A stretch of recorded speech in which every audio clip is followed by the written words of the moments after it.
Veuillez vous asseoir.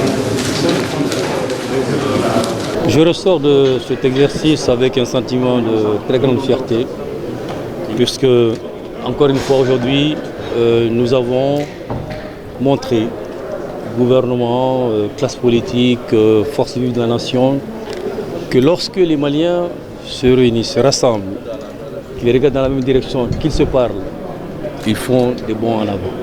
Et c'est ce que nous avons fait aujourd'hui. Au bout de 5 heures, plus de 5 heures de discussion, nous sommes parvenus sur une base qui est largement consensuelle à mettre en place un cadre d'échange et de discussion dénommé Comité d'orientation stratégique sur les réformes politiques et institutionnelles. Et dans les tout prochains jours, je formaliserai cela de manière à ce que nous puissions accélérer la cadence à partir de maintenant. Pour que sur les grandes questions voulues par les Maliens, les grandes questions relatives aux réformes politiques et institutionnelles voulues par nos concitoyens, nous puissions avancer très rapidement sur ces questions-là. Nous le ferons toujours sur la base du consensus et puisque cela est indispensable et le comité nous donne l'occasion pour le faire. Aujourd'hui, le Mali a besoin de respecter ces textes. Le texte, c'est quoi? C'est la loi fondamentale qui est la Constitution de 1992 qui stipule dans son article 118 qu'aucune révision n'est possible tant qu'il n'y a pas un président de la République et des députés. Donc pour nous, aujourd'hui, la transition manque de légitimité et de légalité pour envisager des réformes constitutionnelles. Ce qui est possible, si on veut aller à une révision ou à des réformes constitutionnelles, il faudrait aller vers une conférence nationale souveraine. Et là, nous allons mettre à plat tous les problèmes et les maux du Mali pour que les autorités qui seront là lors de la transition et ceux qui vont venir après la transition puissent être obligés d'être respectés. Le Mali a besoin de beaucoup de réformes politiques. Par exemple, le Mali a besoin de revoir sa loi fondamentale, qui est la Constitution.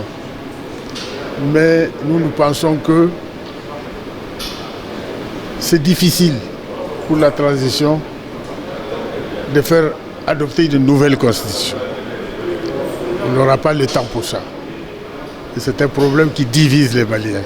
Il faut du temps pour les rapprocher, du temps pour qu'ils puissent vraiment travailler à une constitution qui soit la constitution du Mali.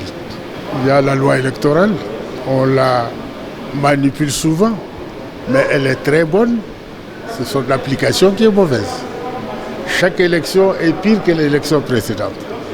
Ça veut dire que c'est nous qui trichons, c'est nous qui ne sommes pas honnêtes, c'est nous qui ne sommes pas réglo, comme on dit. Donc, ce sont ces choses-là qu'il faut combattre. C'est important que chacun dise ce qu'il a à dire pour le devenir de ce pays. À un moment donné, des gens ont pris l'État en otage, ils sont allés décider des choses sans les autres Maliens. Donc si tout est à terre, il est important qu'on élargisse le périmètre des intervenants, des acteurs, et que tout le monde puisse donner son point de vue. Ça, c'est une richesse dans le débat. Et la question la plus récurrente, naturellement, c'est l'accord d'Alger. Et vous savez qu'il a été décidé au DNI de le réviser, même s'il y a encore quelques blocages. Et cela a été rappelé aujourd'hui, mais la plupart des soucis ont concerné quelles étaient les réformes qu'il fallait faire. Avons-nous le temps de les faire? Et l'épineuse question de l'organe unique de gestion des élections. Moi, je pense qu'on va aller vers un compromis parce que les gens veulent qu'on aille vers un organe transitoire et qui va regrouper les compétences de toutes les parties qui sont présentes à l'élection, notamment la DGE et la CENI, et les associer dans une sorte de cellule transitoire qui va organiser les élections. Mais déjà de le valider, de le prendre en charge dans les réformes constitutionnelles de sorte que les prochaines élections au Mali soient moins contestées. Parce que toutes les crises que nous vivons découlent d'élections mal organisées qui amènent des problèmes après.